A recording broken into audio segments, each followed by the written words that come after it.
자, 친숙한 재료지만 정말 다양한 조리 방법이 있는 감자 요리 오늘 네. 2가지나 준비하셨죠? 네네. 자, 오늘 첫 번째로 감자 멸치볶음. 네. 자, 감자랑 멸치부터 살펴보겠습니다. 네. 자, 감자 먹기 좋게 한 입 크기로 먼저 좀 썰어 볼게요. 네. 그러니까 너무 두꺼우면 익는 시간이 좀 오래 걸리니까 이렇게 한 7mm 정도 되도록 썰어주세요. 감자는 지금 아무 가정 없는 생감자죠? 그렇죠. 생감자 그냥 껍질만 까서 썰어주시는데 아이들 같은 경우는 또 요 사이즈가 크게 느껴질 수도 있어요. 그럴 때는 네. 한 번 더 이렇게 잘라서 사용해 주셔도 괜찮고요. 우리가 뭐 감자, 양파 이런 재료들은 한 번에 그래도 꼭 여러 개씩 같이 사서 집에서 쓰게 되니까 특별히 반찬 없을 때 냉동실에 멸치 있는 거 좀 꺼내시고 네. 감자 이렇게 해서 너무 맛있죠, 감자. 네. 참, 군것질로도 먹고 주식으로도 먹고. 자, 그다음에 청양고추는 송송 동글 썰기 할게요.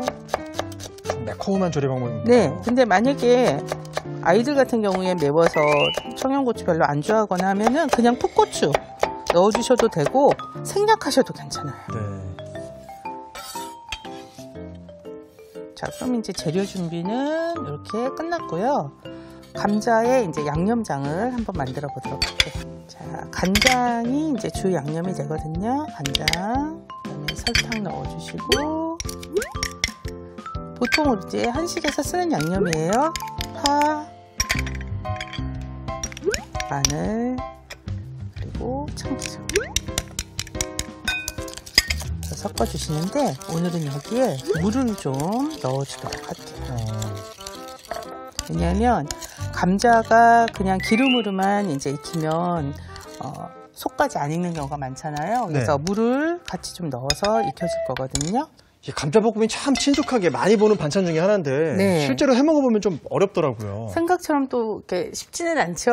네, 막 설리기도 하고 안 그러면 다 부서지기도 하고. 맞아요. 그래서 좀 익는 정도를 잘 조절을 좀 해주셔야지 돼요. 근데 오늘은 지금 바로 불을 켜자마자 네. 불을 제가 약불로 했어요. 너무 세지 않게. 왜냐하면 멸치를 한번 먼저 볶아서 사용을 해줄 거거든요. 근데 이 멸치 자체가 너무 건조해 있는 경우에는 마른 팬에 냄새 날린다고 한번 볶게 되면 굉장히 딱딱해질 수가 있어요. 그럴 때는 살짝 기름을 좀 두르고 볶아주시면 조금 더 고소한 맛이 나거든요. 네. 그래서 이렇게 한번 볶아주시는데 불은 약한 상태로 해서 가볍게 한번 볶아서 멸치 자체가 가지고 있는 비린내는 날리면서 약간 고소한 맛을 더 들게 해주도록 할게요.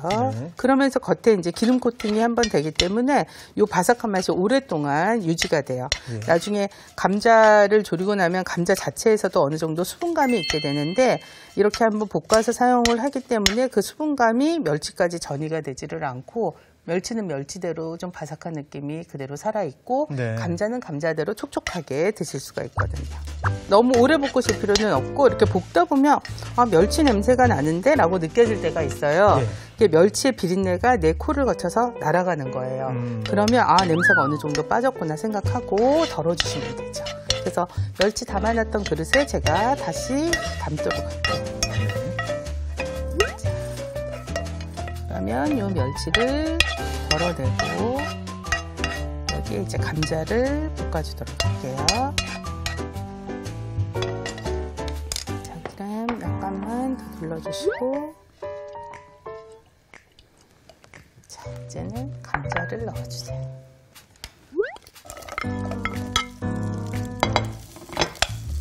자, 처음부터 양념장 넣지 마시고요. 네. 그냥 감자만 먼저 익히도록 할게요. 사전에 데치거나 이러지 않고 바로 그냥. 네네.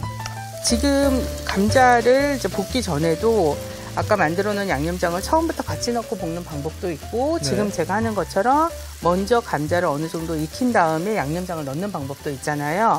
그래서 저게 나중에 결과의 차이가 어떻게 나타나냐면 아무런 간을 하지 않은 상태에서 감자만 익히게 되면 감자가 어느 정도 형태가 고정이 되면서 힘을 받게 돼요. 그래서 그 다음에 양념장을 넣고 조금 많이 익혀도 쉽게 부서지지 않아요. 양념이 미리 들어가면 안 되는군요. 그렇죠. 근데 양념장이 처음부터 같이 넣고 익혀지게 되면은 그 양념과 간이 들어간 것과 같이 익혀졌을 때는 쉽게 물러지기가 쉬워요. 좀 삶아지니까. 그렇죠. 그래서 먼저 한번 이렇게 볶아주고 그 다음에 이제 양념장을 넣어줄 거죠. 그리고 겉부분이 조금씩 투명한 느낌이 나게 되면 겉에 이제 어느 정도 힘을 받는다는 뜻이에요. 여기 보면은 이렇게 겉부분이 투명하게 보이죠. 예. 이렇게 요게 어느 정도 이제 익어가는 건데 겉부분은 전체적으로 이런 투명한 느낌이 날 때까지는 이렇게 볶아주세요. 좀 뒤져주면서.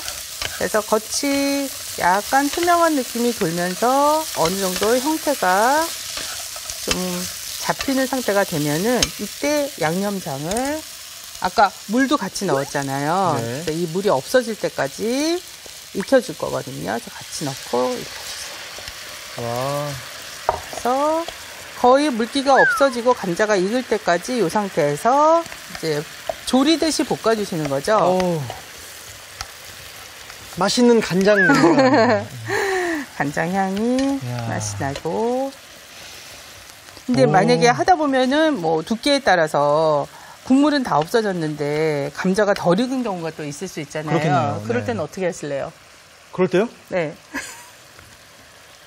소리쳐야죠. 망했다! 근데 경우에 따라서 이제 어떤 분들은 기름을 더 두르시는 분도 있고, 네. 그렇긴 한데, 그때는 기름을 더 두르시는 게 아니라 물을 조금 더 넣고, 약간 더 익혀주시는 게 더 좋은 방법이 되는 거죠. 그냥 맹물을. 네. 이제는 간이 배면서 익어가고 있잖아요. 네. 이 물기가 거의 없어질 때쯤 되면 감자가 다 익을 거예요. 근데 저는 오늘 그래도 익히는 시간을 좀 줄이고 싶어서 납작썰기를 했는데 네. 깍둑썰기, 뭐 이제 아이들 같은 경우에 젓가락으로 이렇게 뭐 포크나 찔러 먹기 편하게 네. 그렇게 뭐 작은 깍둑썰기처럼 썰어서 해주셔도 괜찮거든요. 자, 이렇게 해서 거의 안쪽도 어느 정도 이제 익은 느낌이 좀 나죠. 네. 자, 그래서 물기가 거의 없어지면 이제 감자가 어느 정도 익은 상태가 되고 그러면 이걸 이렇게 한쪽 옆으로 밀어두시고 네. 아까 볶아놨던 멸치. 멸치를 넣어주시고 이 프라이팬에 남은 양념하고 같이 어우러지게 하면서 감자랑 섞어주세요. 오. 자, 이렇게 해서 제일 마지막에 청양고추 한 번 더 넣고 섞어주면 마무리가 되죠. 와, 비주얼도 너무 괜찮아요. 여기에 이제 뭐 통깨 정도만 예. 뭐 더 얹어주면 담으실 때 통깨만 위에 조금 더 뿌려주시면 완성이 되는 거예요. 자, 이렇게 해서 감자 멸치볶음이 완성됐습니다. 네. 자, 감자 멸치볶음 완성됐습니다. 오늘의 요리 감자 멸치 볶음을 정리해 보겠습니다. 먼저 감자, 청양고추는 한입 크기로 썰어줍니다. 간장, 설탕, 다진 대파, 다진 마늘, 참기름, 물을 섞어 양념을 만들어 주세요. 팬에 기름을 두르고 약불에 잔멸치를 볶아내 줍니다. 그런 다음 팬에 기름을 두르고 감자를 익히다가 양념을 부어 졸여주세요. 마지막으로 잔멸치, 청양고추를 넣고 섞어주면 감자 멸치 볶음이 완성됩니다.